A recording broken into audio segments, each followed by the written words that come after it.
Muita gente olha para essa silhueta icônica cortando as águas do Velho Chico e imediatamente pensa nos Estados Unidos. Existe um mito, um equívoco histórico muito comum de que esse gigante teria navegado as águas do Mississippi antes de chegar aqui. Mas a verdade é ainda mais fascinante. O vapor Benjamin Guimarães nunca esteve no Mississippi.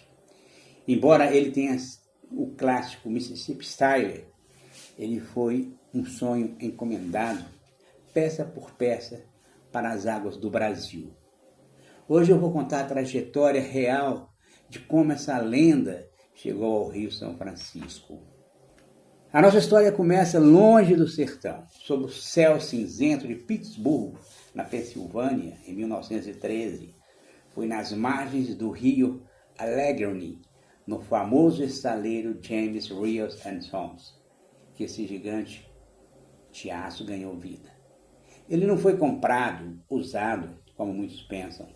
Ele foi uma encomenda direta da firma brasileira Pereira Carneiro e Companhia Limitada. Mas vem aqui o desafio. Como trazer um barco de fundo chato, feito para rios, através da fúria do Oceano Atlântico? Navegando não era possível. A solução? Transformar o gigante em um quebra-cabeças.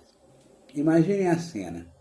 O navio foi construído, testado nos Estados Unidos e depois totalmente desmontado.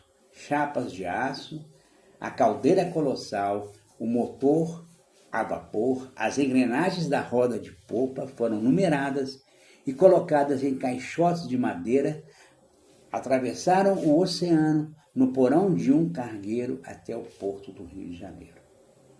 Ao chegar no Brasil, ele ainda não era Benjamin, chamava-se Baipendi. Ele foi montado nos modernos estaleiros da Companhia Comércio e Navegação no Rio para operar inicialmente na bacia do Rio da Prata, no sul do país. O destino ao São Francisco ainda levaria alguns anos para se concretizar. Foi na década de 1920 que a família Guimarães adquiriu o barco. E para levá-lo ao coração de Minas, a engenharia teve que se superar novamente.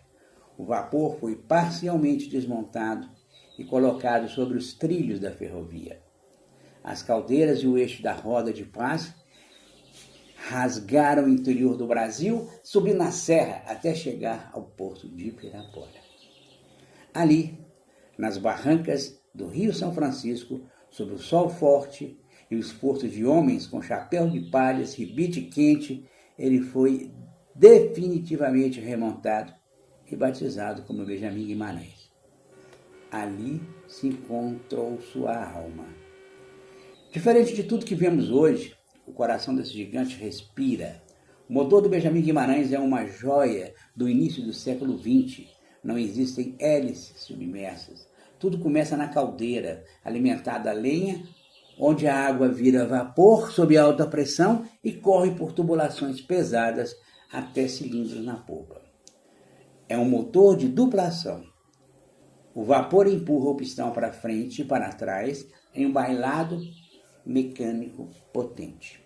Esse movimento é entregue diretamente à roda de paz por aquelas hastes enormes, os braços de Pitman. Não tem caixa de marcha, é a força bruta e direta. Se o motor gira devagar, a roda gira devagar. Se o maquinista inverte o vapor, a roda para e gira ao contrário no mesmo instante. E a vantagem disso no São Francisco é mestre. Como o rio tem muitos bancos de areia, a roda de paz na superfície permite que o Benjamin navegue onde outros barcos encalhariam. Ele precisa pouquíssima água sob o casco para flutuar. Quem já esteve a bordo sabe, o som predominante não é ruído de motores modernos, é o estalar da lenha e o barulho rítmico, quase hipnótico da água sendo batida pelas pás. A potência dele não vem da velocidade, ele é lento, calmo como o tempo do rio. Sua força vem do torque massivo, capaz de mover toneladas contra a correnteza. O Benjamin Guimarães é o último da sua espécie, um pedaço da engenharia mundial. que aprendeu a falar português, trocou o carvão pela lenha do cerrado e escolheu o Rio São Francisco como seu eterno lar. Navegar nele é ouvir a própria história do Brasil.